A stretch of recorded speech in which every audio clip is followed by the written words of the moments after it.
Apparemment, parce que je porte mes cheveux très souvent en twist out, cela veut dire que j'aime pas ma nature crépue. Hello, ma beauté naturelle. Moi, c'est Sandra Donfa, coach et experte capillaire de cheveux afro-crépus et fondatrice de Mon Afro Libre.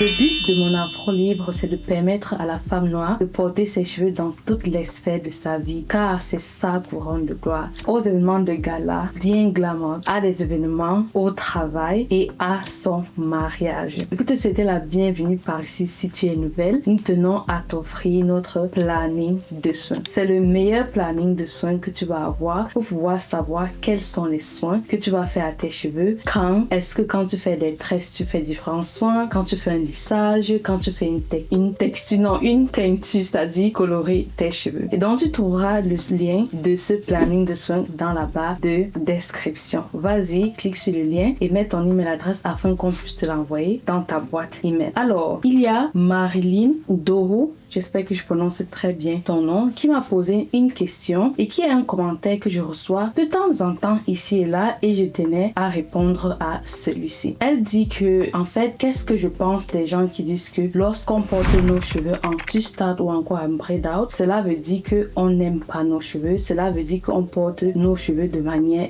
dénaturée. Donc, je tenais à répondre à donner mon avis en tout cas de ce que je pense de cela. Déjà, commençons par comprendre la nature du cheveu crépus. C'est un cheveu qui grandit avec des boucles. Ça va énerver les gens que je dise que nos cheveux grandissent en boucle. Et donc, si tu veux me dire que nos cheveux ne grandissent pas en boucle, dis-moi, d'après toi, ils grandissent comment? Ils sont lisses? À ce que je sache, ils ne sont pas lisses. S'ils ne sont pas lisses, ils ont une texture. Quelle est la texture? Ça se représente par des spirales, des zigzags en forme de O, S. Il y a plusieurs formes dans cela. Maintenant, ce qui fait que certains gens disent que nos cheveux n'ont pas des boucles, c'est parce que ça, c'est ce que moi j'appellerais des frisettes ou encore des bouclettes. Ce sont des boucles qui sont tellement petites qu'il te faut parfois, je vais un peu exagérer, un microscope pour pouvoir les voir. Quand tu te rapproches de ces cheveux-là, tu vois qu'ils s'enroulent sur eux-mêmes à forme de spirale. Tu sais, lorsqu'on grandissait, on avait ces stylos-là qu'on clique comme ça et il y avait ce ressort là-dedans. Et j'aime très souvent dire que nos cheveux, en fait, ressemblent à ça. On a plus de texture de cheveux, on a des cheveux avec des boucles désordonnées en spirale, en zigzag, mais au final, tout cela revient dans la famille des boucles. Alors, vu que nos cheveux grandissent avec des bouclettes ou encore si tu veux des mini frisettes, ceci va en fait causer par sa nature des locks, c'est-à-dire des cheveux qui grandissent en agglomérat. Observe bien les cheveux lorsqu'on les rase à ras. Ils s'enroulent sur eux-mêmes dans un tas d'agglomérats. Donc tu vois déjà que si on laisse les cheveux afro-crépus grandir sans aucune intervention. C'est-à-dire, si tu veux là maintenant, tu peux décider de te raser les cheveux et de laisser tes cheveux pousser sans aucune intervention. Est-ce que tu vas te retrouver à la fin de la journée avec un afro? Je pense que on est toutes d'accord que la réponse c'est non. Lorsque tu vois un nouveau-né, très souvent les cheveux sont avec cette boucle que les gens disent. Très souvent quand les gens disent bouclé, c'est que ce sont les grosses boucles. Il y a plusieurs variétés. Certains bébés ont des grosses boucles, certains bébés ont des très petites boucles, certains bébés naissent même sans cheveux, mais c'est très rare dans la communauté noire, mais chez la communauté blanche, c'est commun pour les enfants de naître sans cheveux. Lorsque tu regardes nos bébés, tu verras en fait que leurs cheveux s'enroulent sur eux-mêmes. Si tu laisses ces cheveux continuer comme ça, devine ce que ça va se former. Ça va former des locks. Ça ne va pas former l'afro. L'afro déjà c'est une coiffure que même seulement quand tu touches comme ça s'aplatit. Et donc c'est une coiffure que pour obtenir, il faut mettre en place une technique. Ce n'est pas la nature, ce n'est pas la nature naturelle, je me répète, mais quand on parle de naturel, c'est pour dire quelque chose qui est là, qu'on a laissé fleurir dans son état le plus inchangé. On ne l'a pas touché et donc tu vois là sur son état vraiment pur. C'est ça le mot que je cherchais depuis. Tu vois donc que si on laisse nos cheveux à l'état pur, ça ne formera pas l'afro. Ça formera des locks. Maintenant, on est clair, ça ne formera pas des locks bien tracés, bien marqués. Ça formera ce qu'on appelle, certains appellent ça locks sauvages, certains appellent ça locks purs, certains appellent ça locks naturels. Un peu comme Bob Marley. Ce sont en fait le genre de personnes qui ont laissé leurs cheveux tout simplement grandir et après ça a commencé à former donc ces locks-là. Et tu verras donc que ces locks ne sont pas uniformes. Et très souvent, ce genre de locks naturels, tu ne verras pas les raies bien marquées là. Très souvent, quand tu vois, il n'y a même pas des raies. Tellement les cheveux grandissent de part et d'autre, tu ne vois pas les raies parce que ça n'a pas été formé de manière artificielle, qui est formé par l'être humain. Et ce qui est amusant dans ça, c'est que les gens qui vont dire que moi, par exemple, qui porte mes cheveux en twist out, ça veut dire que j'aime pas mes cheveux. Ce sont les gens qui vont prôner les locks. Ces gens-là vont dire que oui, les locks, c'est nos cheveux, c'est une forme de porter.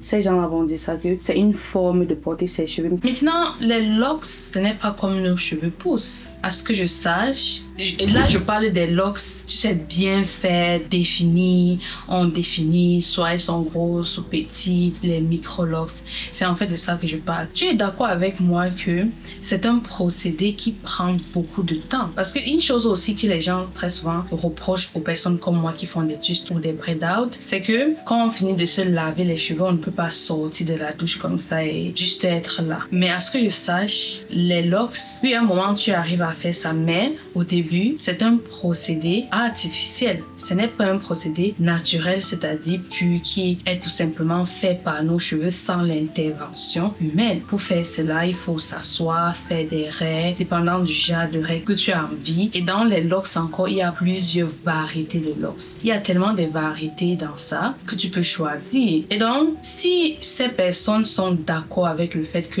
porter les locks, porter ses cheveux en locks, c'est porter ses cheveux dans sa pure nature. Pourquoi est-ce que porter ses cheveux en twist ou encore en braid out, c'est dénaturer ses cheveux? Comme j'ai dit tout à l'heure, cette chose qui est, si tu ne portes pas l'afro, alors tu ne portes pas la vraie nature de tes cheveux. On est d'accord sur l'explication qui a été dit que nos cheveux ne grandissent pas en afro. Cet afro tout rond là, magnifique là, c'est une coiffure, je l'appelle haute maintenance. C'est une coiffure d'abord que tu fais. Le procédé est la même chose que tu veux faire. Je fais mes soins. Maintenant, durant mes soins, je dois me rassurer de bien démêler mes cheveux, peigner. Et ensuite, lorsque je sors de la douche et que je vais faire une mise en pli, je dois faire des grosses twists. Et après ça, je dois peigner mes cheveux. Comme on a dit tout à l'heure, l'aspect la plus proche, naturel que nos cheveux prendront si on ne fait aucune intervention, ce sont les locks. Et donc, vraiment, si on veut dire que on veut porter nos cheveux sur leur nature la plus proche, alors nous devons toutes faire des locks. Parce que faire l'afro, je ne veux pas dire que c'est le contraire, mais ça perd un peu à l'opposé des locks. Parce que l'afro, c'est vraiment séparer chaque brin de nos cheveux qui veulent en fait faire un agglomérat. C'est en fait ce que nos cheveux de manière naturelle veulent faire. Ils veulent s'agglomérer ensemble. Et tu vois, par exemple, cette branche, c'est un agglomérat de cheveux sous une boucle. Tu vois, et mes cheveux ici à l'avant ont des boucles beaucoup plus épaisses et élancées. Et donc, c'est cet agglomérat-là ici. Mes cheveux à l'arrière, quand je fais mes twists. En fait, ce que je suis en train de vouloir te dire, c'est que lorsque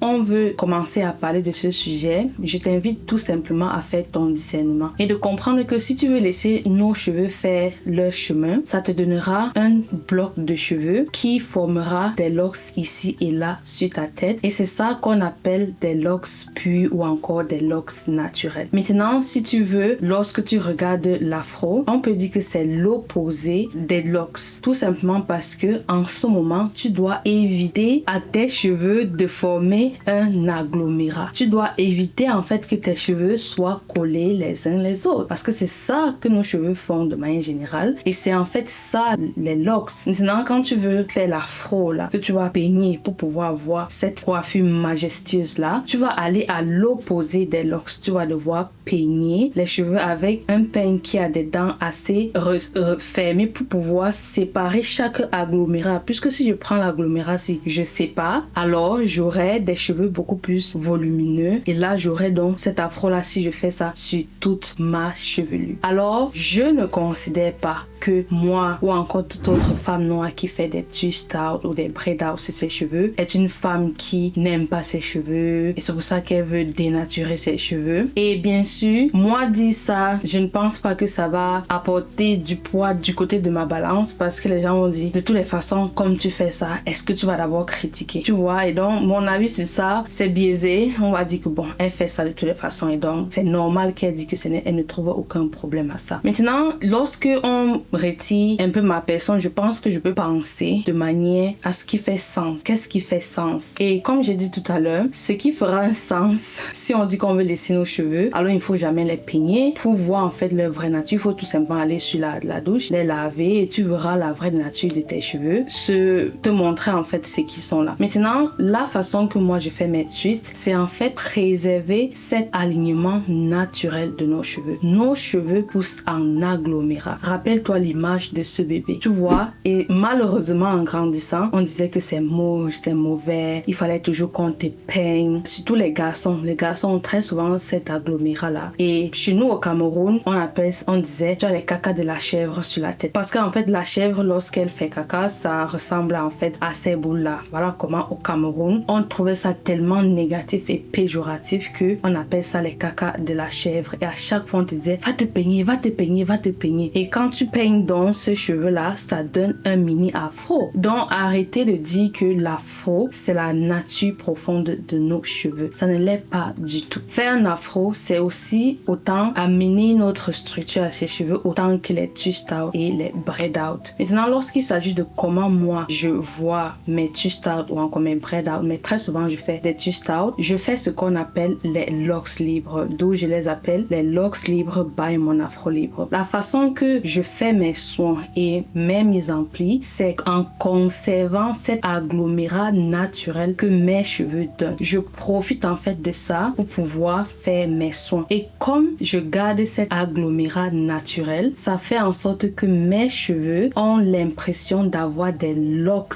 dans mes cheveux. Bon, je vais te dire, mais tu vois ce que je veux dire. Tu verras les images ici. Dans la vidéo aussi, tu vois, j'ai eu un commentaire d'une personne qui me demandait ce sont mes vrais cheveux ou ce sont des micro-locks. Non, ce sont mes vrais cheveux. Et comme tu peux voir sur tous ces clips qui sont en train de défiler ici, voilà à quoi mes cheveux ressemblent. Bon, là, aujourd'hui, j'ai fait une coiffure un peu fermée. Sinon, je te montrerai là, mais c'est un peu fermé. Mais sinon, voilà à quoi mes cheveux ressemblent. Et c'est tout simplement parce que je conserve l'agglomérat naturel de mes cheveux. Et mes twists ou encore mes braid out, puisque j'en fais rarement, sont tout simplement un procédé pour étirer mes cheveux. La preuve est que même lorsque je fais des tresses au fil sur mes cheveux sortent avec ces locks libres là. Et donc, pour les gens qui disent que oh, tu fais les twists parce que tu veux les boucles, moi personnellement et ma méthode n'est pas là en place pour faire les boucles. Ce que ma méthode est là pour prôner, c'est conserver l'alignement et l'agglomérat naturel que nos cheveux donnent pour pouvoir faire les mises en pli qu'on le désire, que ce soit tresse au fil, un twist out ou encore un braid out, les bound to knot out, etc. Et si toi tu veux apprendre comment avoir les locks libres by mon afro libre, je t'invite à t'inscrire à notre programme 4 semaines pour avoir les locks libres by mon afro libre. Dans ce programme, je pars pas à pas et je t'explique comment en conservant l'alignement naturel de tes cheveux, tu pourras donc avoir ce résultat que j'appelle les locks libres by mon afro libre. Et donc pour finir cette vidéo, je tiens à te dire ceci. Et donc au final, ce sera à toi et à toi seul de déterminer comment est-ce que tu veux porter tes cheveux. Mon principe à moi, c'est